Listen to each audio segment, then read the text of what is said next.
Tapi anehnya di sini ayatnya berbunyi Subhanalladzi asra bi'abdihi.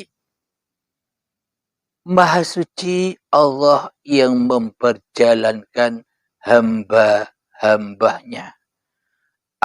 Maknanya Maha suci Allah yang menciptakan seluruh alam semesta ini. Maha suci Allah yang menciptakan seluruh manusia. Itulah arti yang sesungguh-sungguhnya. Lailam minal masjidil haram. Diperjalankan kapan? Suatu malam. Suatu malam itu apa? Ketika manusia belum ada. Malam itu apa? Ketika manusia belum wujud. Malam itu apa? Ketika manusia masih Adam. Malam itu apa? Ketika manusia belum bisa mengaku-akui bahwa dirinya adalah manusia. Itulah yang dimaksud suatu malam. Ora apa-apa lan ra ono sapa-sapa. Minal masjidil harami ilal masjidil aqsa alladzi barakna. Manusia diciptakan, manusia diperjalankan dari tanah sampai menjadi bayi yang suci, lagi diberkahi. Jadi kalau diceritakan secara syariatnya, bentuknya Nabi Muhammad diperjalankan dengan buruk wud sampai kepada Masjidil Aqsa. Dan di Masjidil Aqsa sudah ditunggu-tunggu oleh para nabi dan rasul. Sudah ditunggu-tunggu oleh para malaikat untuk sholat berjamaah di dalam Masjidil Aqsa. Ini maknanya bagaimana? Jadi bayi seluruh manusia diperjalankan oleh Allah dari Masjidil Haram, dari tanah sampai menjadi bayi, yakni Masjidil Aqsa yang diberkahi, karena di dalam Masjidil Aqsa sudah ditunggu-tunggu oleh bapak ibunya serta sanak keluarganya. Karena bayi ini barokah, maknanya sudah ditunggu-tunggu lama kedatangannya oleh kedua orang tuanya. Itulah yang dimaksud para nabi dan rasul dan para malaikat sudah menunggu-nunggu kehadiran jabang bayi ini. Jadi para malaikat dan para nabi dan para rasul sudah menunggu lama kehadiran Kanjeng Nabi Muhammad sallallahu alaihi wasallam ini kalau diceritakan secara syariatnya, secara badannya. Kalau secara badan saja ya berarti Kanjeng Nabi Muhammad saja dong. Tapi ayatnya di sini subhanalladzi asra bi abdi seluruh manusia, berarti apa? Hatinya. Ini babakan hati, bukan babakan raga.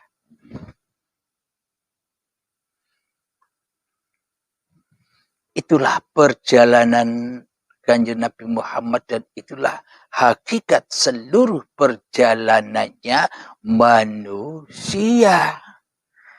Apa sebabnya? Kalau tidak ada Nabi Muhammad, ya tidak ada manusia. Itulah yang dicontohkan oleh Allah Subhanahu wa Ta'ala, menciptakan Nabi Muhammad sebagai suri tauladan untuk seluruh manusia agar manusia mencontoh apa yang sudah diciptakan Allah itu. Jadi tujuannya untuk apa Nabi Muhammad diperjalankan? Untuk apa manusia diciptakan? Jadi Nabi Muhammad diperjalankan di dalam Isra Mi'raj. Jadi manusia diperjalankan dari tanah sampai menjadi bayi. Apa tujuannya? Kendaraan manusia adalah badan-badannya yang dari tanah. Kalau tidak ada kendaraannya, manusia tak ada. Kalau tidak ada badannya, manusia tak wujud. Kalau tak ada badannya, manusia tak bisa merasakan kehidupan. Kalau tidak ada raganya, manusia tak akan merasa bisa bersandiwara di muka bumi ini. Jadi kendaraan manusia adalah badan-badan yang diberkahi ini. Badannya akan berkah bila manusianya pulang kembali dalam kesadarannya bahwa hidup dan badan ini bukan miliknya. Itulah yang dimaksud diberkahi. Apa tujuan Kanjeng Nabi Muhammad dan seluruh manusia diciptakan, diperjalankan? Haulahu linuriyahu min ayatina.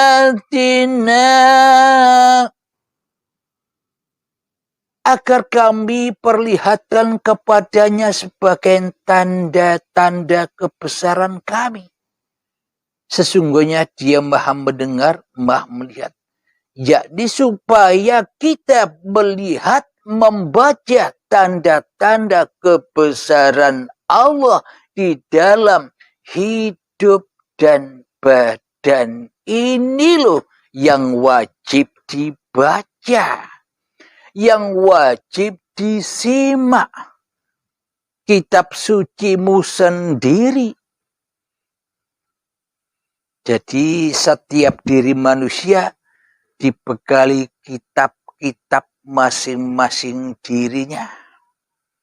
Jadi ada yang menerima kitabnya dengan tangan kirinya, ada yang menerima kitabnya dengan tangan kanannya. Siapa yang menerima kitab dengan tangan kirinya? Orang-orang yang masih goib, Tuhannya di hatinya. Jadi manusia-manusia yang masih menyangka Allah itu goib, yang wujud dirinya sendiri di hatinya, itulah pemegang kitab dengan sebelah kiri.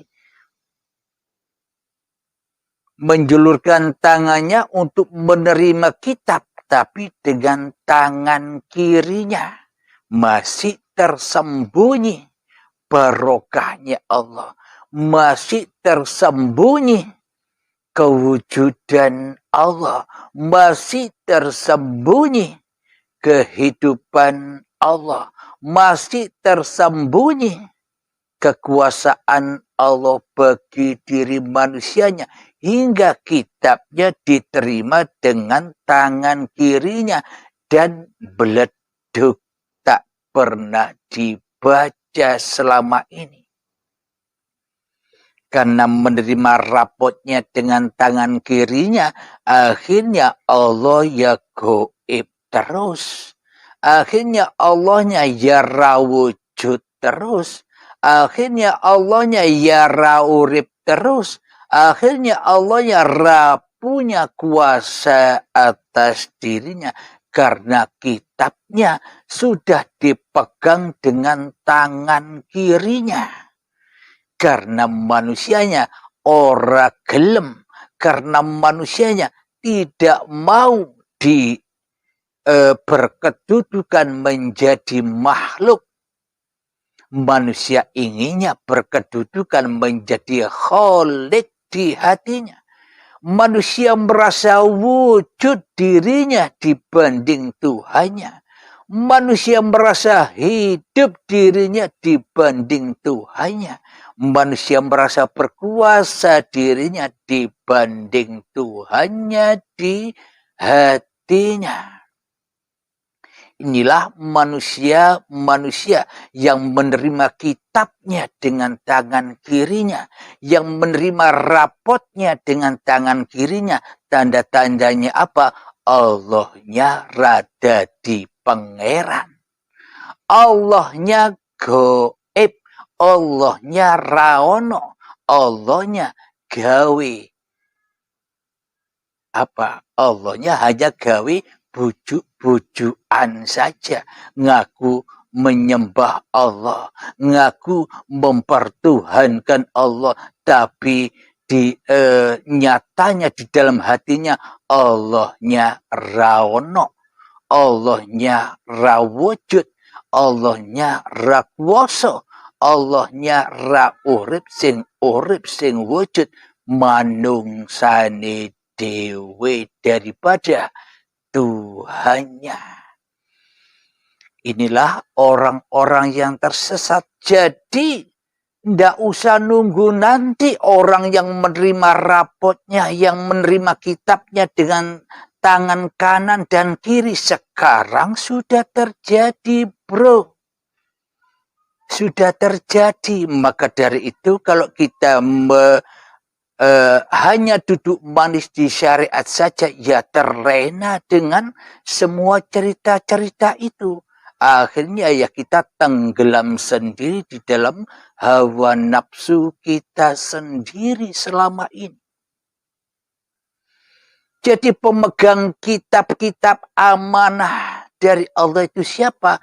Orang yang menerima kitabnya dengan tangan kanannya, yakni tandanya di hatinya Allah lebih wujud daripada dirinya. Allah lebih hidup daripada dirinya. Allah lebih berkuasa daripada dirinya di hatinya. Sehingga haulahu linuriyahu min ayatina. Sehingga bisa menyaksikan ayat-ayatnya Allah, baik yang ada di dirinya dan baik yang ada di luar dirinya.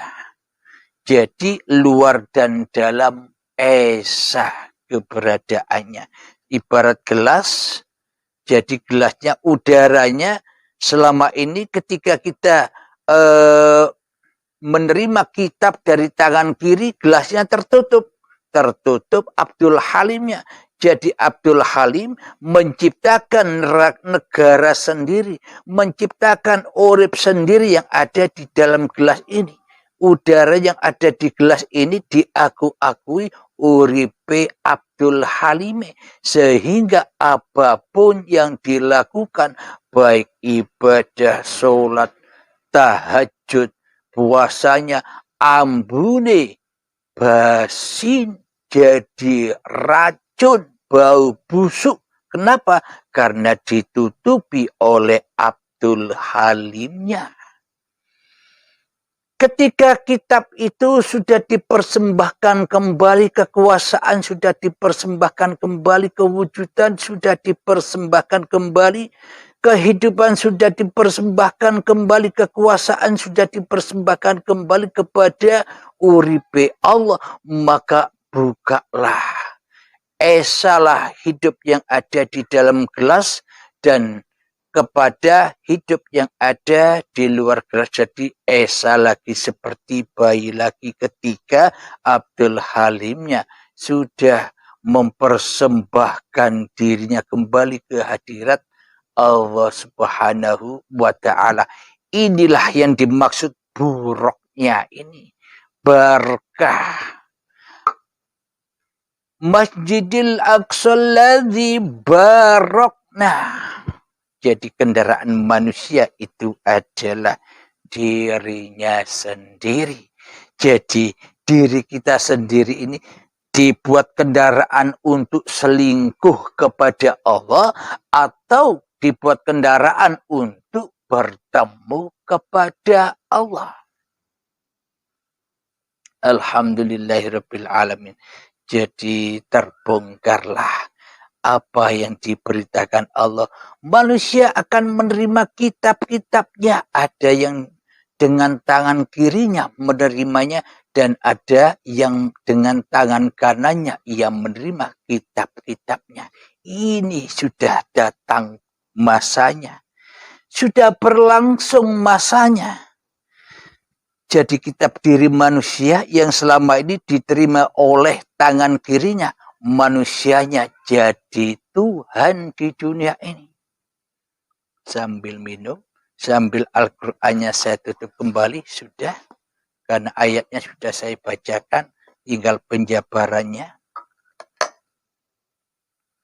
Contoh buruk barkah. Ketika saya berkeadaan minum ini, nah, bila di dalam hatiku masih dikuasai oleh Abdul Halimnya, maka itulah azab, itulah celaka, itulah menghina Tuhan. Tapi kita tidak terasa. Kenapa? Karena inilah dosa syirik yang terbesar yang tak bakal diampuni oleh Allah. Kenapa? Karena kita menjadi Tuhan daripada menjadi yang dituhani. Bismillah.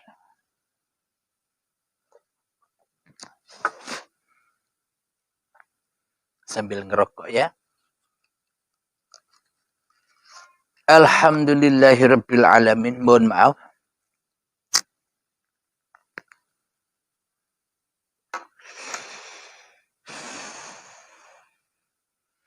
Jadi seluruh manusia ini diciptakan sama persis dengan contohnya, yakni Kanjeng Nabi Muhammad sallallahu alaihi wasallam sebagai Rasulullah. Jangan kita jadi rasulnya hawa nafsu setan. Jadi di dalam hati kita yang wujud masih diri manusianya. Itulah manusia yang berasulkan iblis dan setan. Menerima kitabnya dari tangan kirinya. Kitab manusianya dibuang jauh-jauh. Ia lebih memilih kitabnya setan daripada kitab Tuhannya. Ia lebih cinta mengikuti menjadi rasul, mengikuti menjadi utusan, mengikuti menjadi pesuruh, mengikuti menjadi wakil-wakil syaitannya daripada Tuhannya di hatinya. Jadi sesungguhnya kendaraan manusia adalah ketika badan ini sudah dipersembahkan kembali bahwa inilah milik Allah. Ketika hidup sudah dipersembahkan kembali, inilah hayatullah, inilah uripe Allah. Itulah kendaraan buruk manusia. Dan itulah hakikatnya sholat. Aqimis sholat lidzikri. Kalau kita tidak bisa mengingat itu semua, kalau kita tidak ingat bahwa badan ini badan milik Allah, bahwa hidup ini milik Allah, maka selamanya takkan pernah lillahi ta'ala di dalam seluruh aktivitas ibadah kita. Berarti selama ini kan sholat dan ibadahnya hanya menyembah diri, hanya menyembah syaitan yang terkutuk. Siapa? Dirimu sendiri yang kau sembah daripada Tuhanmu yang telah menciptakan kamu.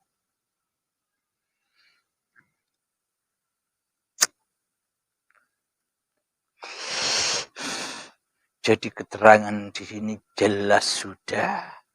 Jelas kapan kitab-kitab itu diterima oleh manusia.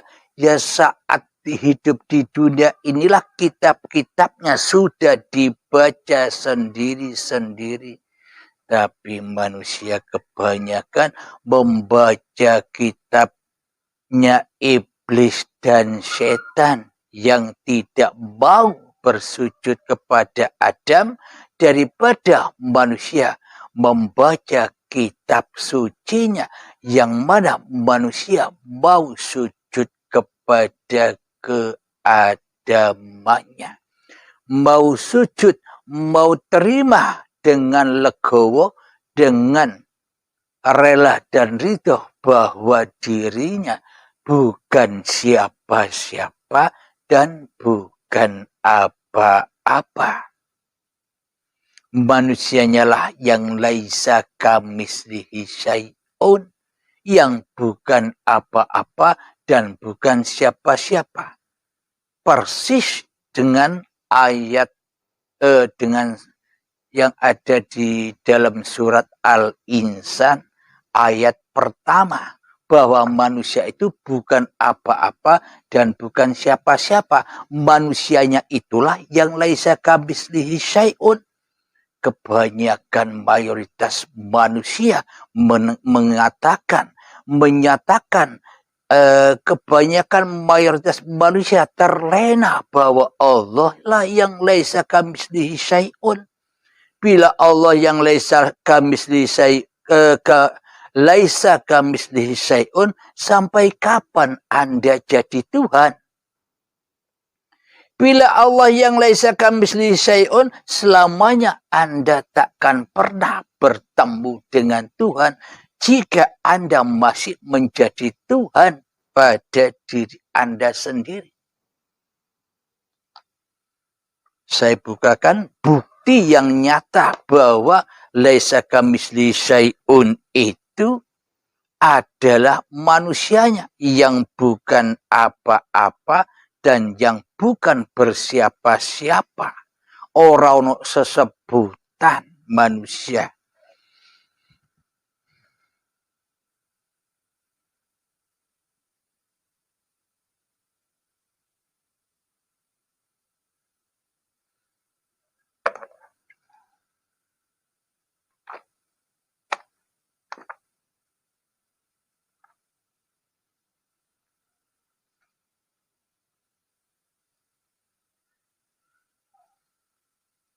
Nah ini Al-Insan, bahwa manusia itu bukan apa-apa dan bukan siapa-siapa. Tapi yang berapa-apa, tapi yang bersiapa-siapa, ya Allah sendiri.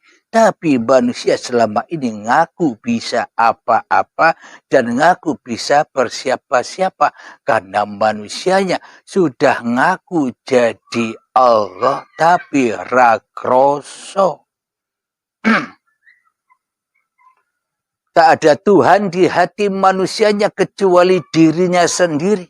Inilah bukti ayatnya. Bismillahirrahmanirrahim. Hal ada 'alal insani hinum minad dahri lam yakun syai'an madhkura. Bukankah pernah datang kepada manusia waktu dari masa yang ketika itu belum merupakan sesuatu yang dapat disebut?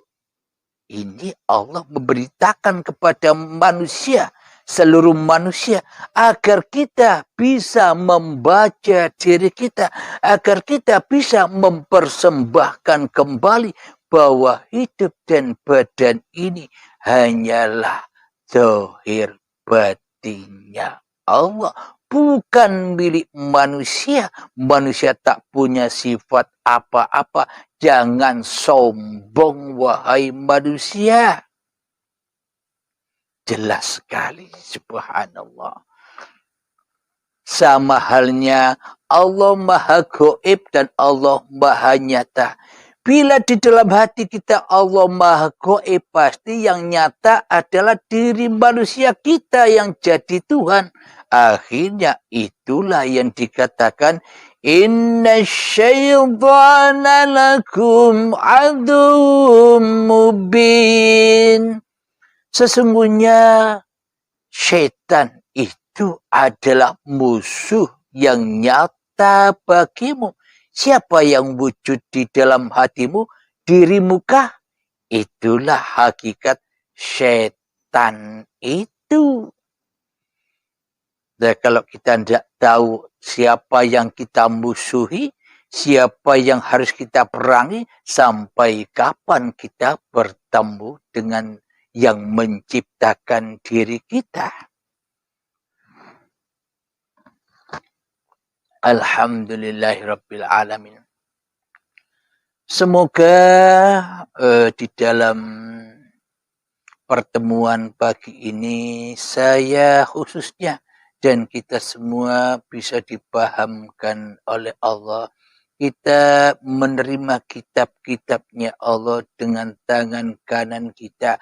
Maknanya kita mengendarai buruk hingga wet sampai kepada Allah. Alhamdulillahirabbil alamin. Semoga saya dan kita semua selalu dilindungi oleh Allah, selalu dijaga oleh Allah Subhanahu wa ta'ala.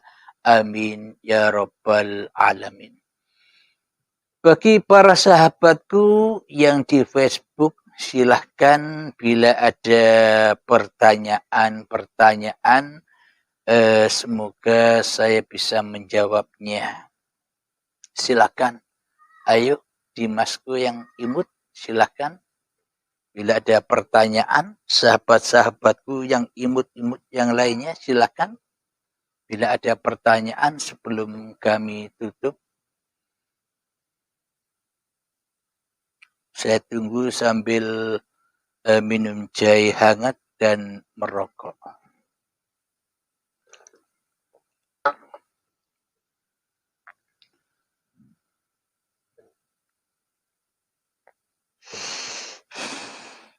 Kalau tiada pertanyaan, berarti para sahabatku yang lagi nyimak live ini dipahamkan oleh Allah Subhanahu wa ta'ala. Sebelum kita akhiri, kalau tidak ada pertanyaan lagi, kami akhiri dengan membaca sholawat dolimin daf'ul bala. Agar kita terhindar dari zalimnya hati kita kepada Allah. Silakan, masih ada?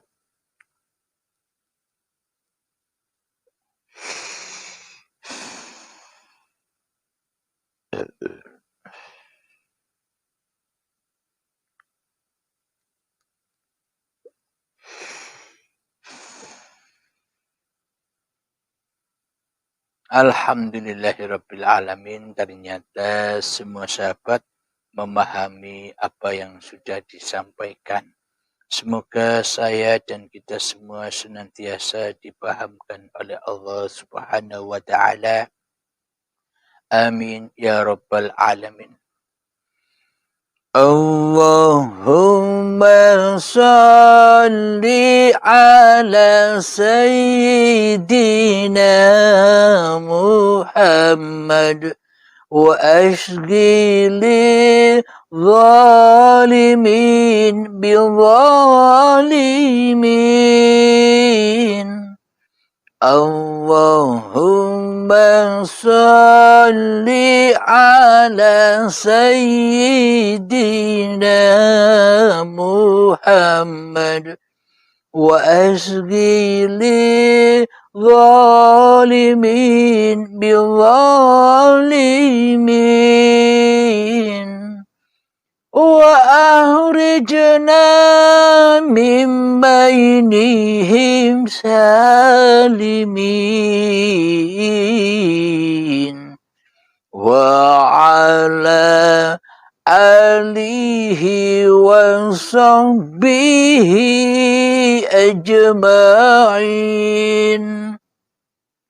Alhamdulillahi Rabbil Alamin. Allahumma salli ala Sayyidina Muhammad wa ala ali Sayyidina Muhammad. Allahumma ya qadiyal hajat. Allahumma ya mujibad da'awat. Allahumma ya rafi'ad darajat. Allahumma ya muhillal muskilat. Allahumma ya syafiyal amrad. Allahumma ya kafiyal muhimmat. Allahumma ya dafi'al baliyat. Allahumma khtim lana bil iman. Allahumma khtim lana bil Islam. Bijahi sayyidil mursalin Rabbana atina fid dunya hasanah wa fil akhirati hasanah wa qina adzabannar. Wa sallallahu ala sayyidina Muhammad wa ala alihi wa sahbihi wa sallam. Walhamdulillahi rabbil alamin. Akhirul kalam. Assalamualaikum warahmatullahi wabarakatuh.